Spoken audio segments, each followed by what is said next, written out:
Hello, Broncos fans. We have some important news to share with you. In the last few hours, we received news that touched the heart of Coach Sean Payton. I hope the board makes good choices in this 2025 draft so that we can arrive at the next season with full strength and go much further than we did in 2024. Before we begin, make sure you have already pressed the like button, but only do so if you are a true Denver Broncos fan. There are some people here who have been fans for over 20 years. It is great to see you here. Now let's start with the firing. The Denver Broncos' decision to fire special teams coordinator Ben Kotwica is creating waves throughout Broncos country. A move that few saw coming, it marks a pivotal moment in Sean Payton's tenure as head coach, signaling a commitment to perfection and a refusal to settle for less. Kotwica, who spent 2 seasons molding a unit that consistently delivered standout performances, is now out of a job. That begs the question, why make such a bold move when the unit was one of the team's consistent strengths? Special teams have had moments of brilliance during Kotwica's tenure. Consider the consistent field goal kicking of 3-time AFC Special Teams Player of the Week Will Lutz over 2 seasons. Under Kotwica, the Broncos have excelled in punt return and kickoff return averages, ranking among the NFL's top 10. Players like Marvin Mims, a Pro Bowler for his contributions during that stretch, have become shining examples of the unit's development. However, the decision to fire Kotwica underscores Payton's tireless effort to build the Broncos into a dominant playoff contender. The move brings the spotlight to Sean Payton's next steps. Speculation is swirling around 2 potential replacements,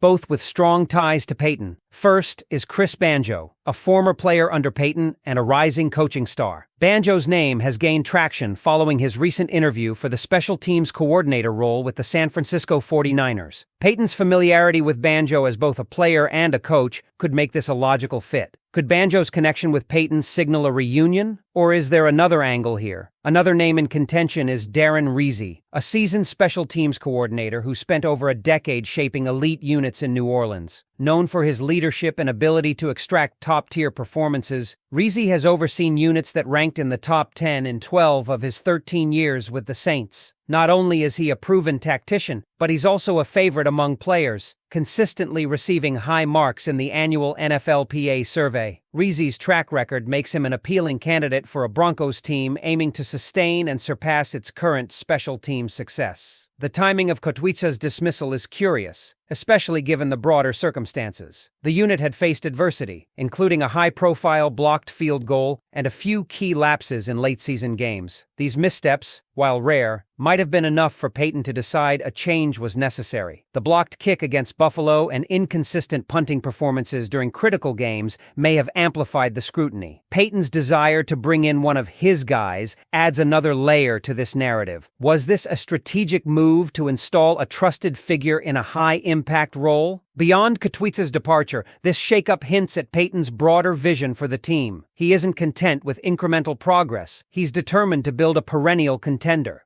By addressing perceived weaknesses, even in areas of relative strength, Payton demonstrates his commitment to a championship standard. It also reflects a deeper understanding of how each phase of the game contributes to the Broncos' overall success. For fans, the implications are exciting but raise questions about continuity. Special teams has been a cornerstone of the Broncos' success in recent years. Introducing a new coordinator could disrupt the chemistry and momentum that the unit has built. However, if Payton's track record is any indication, this move is calculated and aligned with a larger blueprint for dominance. Now, Broncos country, it's your turn. Do you see this move as a necessary step toward greatness, or do you think it risks unsettling a unit that was already thriving? Would you prefer Chris Banjo or Darren Reese to step into the role, and why? Let us know your thoughts and stay tuned for more updates as this story unfolds. Another element to consider is the psychological impact of this decision on the team. Special teams is often an unsung hero in football, but it plays a crucial role in winning games. The Broncos have been fortunate to have players like Marvin Mims shine in this phase, contributing key plays that help secure victories and maintain momentum throughout the season. Players on special teams often juggle smaller roles within the broader roster, requiring a unique combination of skill, discipline, and humility to succeed. The decision to move on from Ben Kotwica could send a powerful message to the locker room. Sean Payton is essentially saying that even good isn't good enough. He's showing that every aspect of the team, offense, defense, or special teams, will be held to the same elite standard. For a coach who has consistently emphasized attention to detail and accountability, this is likely a calculated move to instill a championship mindset across the organization. The question is whether the players will interpret it as a motivational push or as unnecessary turbulence. The ripple effects of this change extend beyond the field. Fans are already debating the merits of Kotwica's firing, with some questioning whether it was fair given the unit's solid performance. Others see it as a sign that Payton is willing to make tough decisions to achieve his vision. Whatever your perspective, it's clear this move will keep Broncos country buzzing throughout the offseason. Let's also examine how the potential replacements could shape the future of the special teams unit. Chris Banjo, if hired, brings a unique advantage as a former player who understands the grind and nuances of special teams from a first-hand perspective. His experience with Payton as both a player and a mentee would likely create a seamless transition. Banjo's relatively recent playing career could help him connect with younger players, fostering trust and buy-in as he instills his coaching philosophy. His tenure as a coach, although shorter, has already caught the attention of top-tier franchises like San Francisco, indicating he has the potential to become a standout coordinator. Darren Rizzi, on the other hand, offers the benefit of experience and a proven track record. With more than a decade of top 10 special teams performances under his belt, Rizzi has the credentials to take an already strong unit and elevate it further. His leadership style, which resonates with players,